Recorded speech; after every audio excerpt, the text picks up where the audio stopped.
que hi ha molts de cartells per escollir i que, per tant, no ha estat fàcil. El jurat sempre l'intentem composar una mica un mix, i en aquest cas hi havia un artista d'arts plàstiques, que és l'Antoni Cerdán, hi havia un especialista en tema d'arts gràfiques, que és en Fede Serret, després hi havia una tècnica de promoció de la ciutat, que és la Roser Divisson, i una tècnica de cultura, que és l'Anabel Catalán, i jo mateix que presidia aquesta comissió. Sisplau. D'alguna manera, no hi ha, a part de les normes que estan en el concurs, sempre al jurat intentem fixar uns criteris així comunament a part de les normes.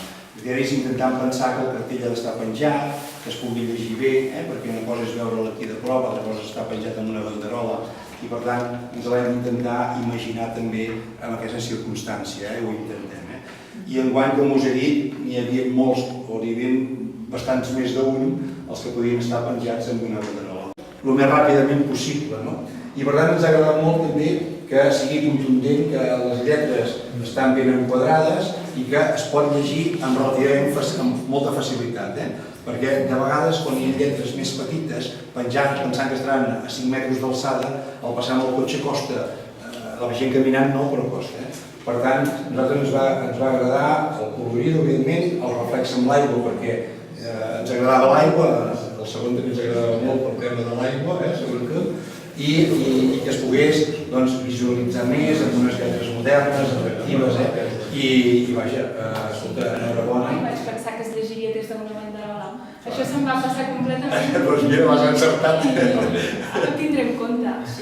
M'agrada molt tot el que és comunicar, i la idea de comunicar coses que siguin, que encoratgin, que siguin positives, que animin a... I el tema de la festa, però viscuda des d'un altre, des del que és color, des del que és art, des del que és música, del que és barreja, I una mica també volia comunicar aquesta barreja de tècniques i d'estil, però sempre amb alguna molt modern, però el foc també és de les coses més primitives, llavors també una mica aquesta...